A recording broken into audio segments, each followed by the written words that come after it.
উচ্ছেদিত লোকসকলৰ কাৰণে আৰু যি অবৈধভাৱে আৰ্বিট্ৰাৰী পুছবেক কৰা হৈছিল তাৰ বিৰুদ্ধে আমি এনেধৰণৰ লিখিছোঁ to the honourable prime minister government of India Double 10001 through the district commissioner, co-district commissioner. Subject memorandum regarding harassment threat inhuman evictions of minority communities from their homestead in various parts of Assam, and the arbitrary pushback of Indian citizens to Jirala along the India-Bangladesh border without due process of law. Respected sir, we will undersign on behalf of the All Assam Minority Student Union Sonitpur District Committee respectfully submit this memorandum for your kind consideration and immediate intervention in the matter of urgent public concern. That the government of Assam has been forcibly evicting minority communities from their homestead in the district of Goalpara, Dhubari, Lakhimpur and Nalbari without prior notice or adherence to established legal procedures. That many of the affected families are innocent victims whose patta, that is title lands, were submerged by the Brahmaputra River. Rendered homeless, they had temporarily settled on vacant unused land with the hope that the government would provide them with rehabilitation and support. However, successive governments have failed in this regard, and instead the current administration has forced bulldozers to demolish their shelters, displacing vulnerable groups including women, children, and the elderly without any provisions for food, water, shelter, or other necessities. That these brutal and large-scale evictions have forced thousands into the open, exposing them to intense heat, monsoon rain, and disease. Tragically, a 60-year-old woman in Goalpara died in such conditions. Another victim committed suicide, and with no timely intervention from the health authorities, there is an imminent threat of an epidemic outbreak. That this act constitutes gross violation of human rights and fundamental freedoms, particularly impacting children's right to safety, education, and dignity. That there has also been a disturbing trend of police arbitrarily detaining Indian citizens on allegations of being foreigners or illegal migrants without due compliance with a specific legal framework that applies to Assam, which is distinct from other parts of the country. That the right to legal remedy is enshrined in the Constitution of India. No individual should be detained, deported, or evicted without the opportunity to exhaust all available legal avenues. We request that police authorities be instructed to strictly avoid arbitrary actions and uphold constitutional protection. That as widely reported in the media, some persons declared as foreigners have been forcibly pushed into the zero line or no man's land between India and Bangladesh. Such actions directly contradict the government of India's stated policy and grossly violate principles of natural justice and due process. Several related cases are currently sub judice before the Honorable Supreme Court and the Honorable Guwahati High Court. The numerous incidents have emerged where innocent Indian citizens, including individuals listed in the final NRC, have been picked up by police under the guise of citizenship verification. Though some are later released, the trauma, humiliation, and violation of their rights to dignity remain irreparable. In the light of the above, we earnestly appeal to your honorable office to direct the government of Assam to immediately halt all unlawful activities, unlawful.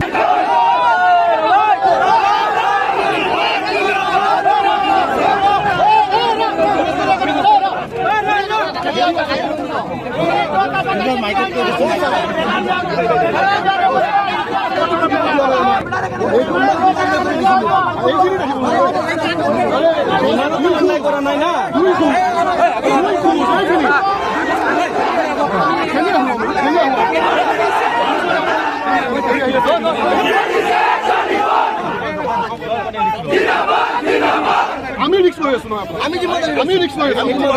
আমি রিক্স লৈ আছো রাস্তা খালি দোকানে বন্ধ কৰি দিও দুজন মানুহ ৰখাই দিও আমি ৰাস্তা আমি আগুৱাই যাম আমাৰ বন্ধ আমাৰ কি বিচাৰ নকৰে গান কাজিয়া কৰি আহিছে ইমান কি বিচাৰ এই স্যার এই কি রাস্তা কি দিও সব গণতান্ত্রিক আন্দোলন এনেকে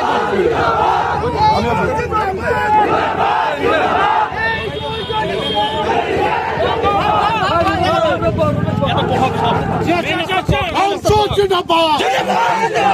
I'm so Jinnabad! Hey, Joy Jolise! Hey, Khundan Jolise!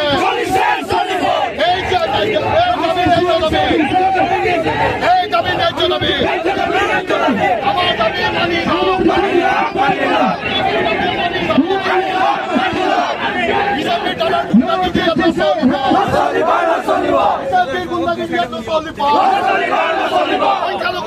BJP আন্দোলন নচলিব বিজেপিৰ গুণ্ডাগিৰিয়ত নচলিব এই যুঁজ চলিছে এই সংগ্ৰাম চলিছে এই সংগ্ৰাম চলিছে এই সংগ্ৰাম চলিছে আমাৰ মানুহখিনিক 2 ফুল আগুৱাই আহিব দিয়ক আপোনালোকে। মই যাওঁ চব মেমৰিণ্ডামখন পঢ়িম, শুনিবলৈ দিয়ক। মই মেমৰিণ্ডামখন পঢ়িম, 2 খোজ শুনিবলৈ দিয়ক। মেমৰিণ্ডামখন ইয়াত পঢ়িম, আপোনালোকে শুনিবলৈ দিয়ক। নাই মেমৰিণ্ডাম নহয়, তেওঁলোকে আমাৰ এটা কথা নামানে, আমি কেনেকৈ মানিমে? 26 বছৰ তেওঁলোকে নিদিয়ে কেনেকৈ মানিম?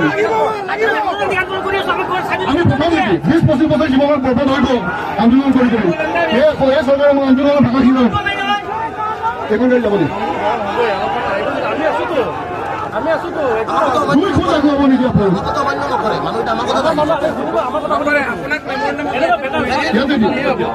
আপুনি এইখিনি লগাই আহিব, এইখিনি লগাই আহিব, এইখিনি লগাই আহিব, বেনাৰটো লৈ আহিব দিয়ক, এইখিনি লগাই 50জন মানুহ দিয়ক, 50জন মানুহ চলিবলৈ দি আছে, তাৰ ৰিক্স চলি আছে। হা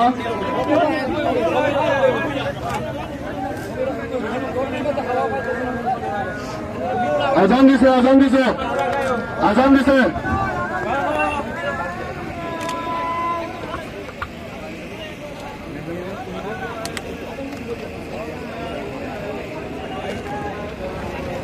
আজানটো দিছে, সকলোৱে অলপ মুস্কি থাকক, চাইলেণ্ট।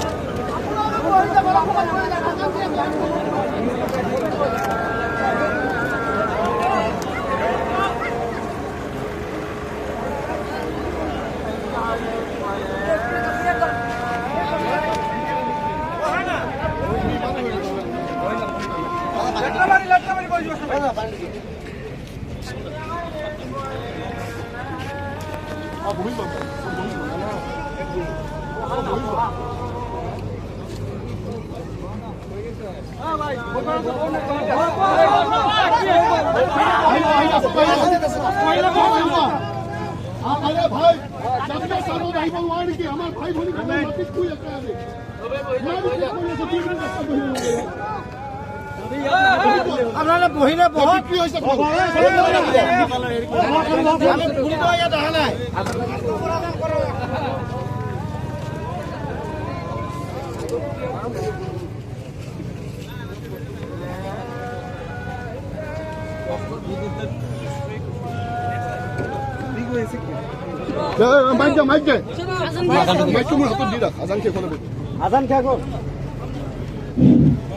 শ্ৰদ্ধাৰ বিষয়ববীয়াসকল, চৰকাৰী আমলা পুলিচ বিষয়াসকল, সাংবাদিক বন্ধুসকল, 10-12 কিলোমিটাৰৰ এক আন্দোলনৰ কাৰ্যসূচী 2 খোজত শেষ কৰি দিম বুলি ক'লো, তথাপিতো আমাক নিদিয়ে। কিন্তু এই অঞ্চলতে পঞ্চায়ত নিৰ্বাচনৰ গণতন্ত্ৰৰ হত্যা কৰা হ'ল। আমি প্ৰত্যেকে নিমাত হৈ থাকিম। এই অঞ্চলতে আজিৰ তাৰিখতো তেওঁলোকে যি কয় সেইটোৱে আইন হৈ যায়। ইয়াত প্ৰশাসনৰ আইনিক ব্যৱস্থা কোনো যেনে তেওঁলোকক ঢুকি নাপায়। কিহৰ কাৰণে?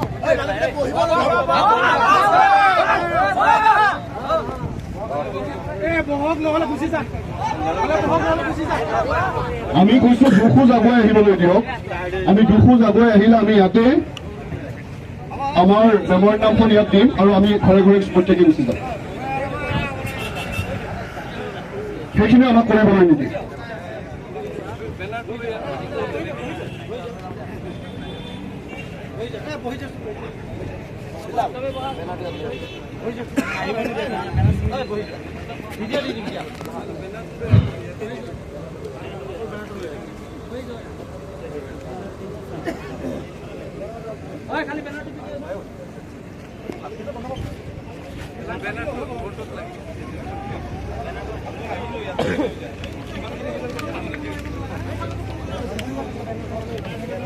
আপোনালোকে গম পাইছে আমাৰ সমগ্ৰ অসমৰ লগতে আমাৰ শোণিতপুৰ জিলাতো আপোনালোকে অনুগ্ৰহ কৰি অলপ বহি যাব। আমাৰ কথা হ'ল আমি স্মাৰক পত্ৰ আছে ভাৰতবৰ্ষৰ প্ৰধানমন্ত্ৰীক আমি অৱগত কৰা যে আমাৰ সংখ্যালঘু সমস্যা যিসমূহ সমস্যা আছে সেই সমস্যা যেতিয়ালৈকে সমাধান নহ'ব আমাৰ এনেধৰণৰ গণতান্ত্ৰিক আন্দোলন আমাৰ চলি থাকিব।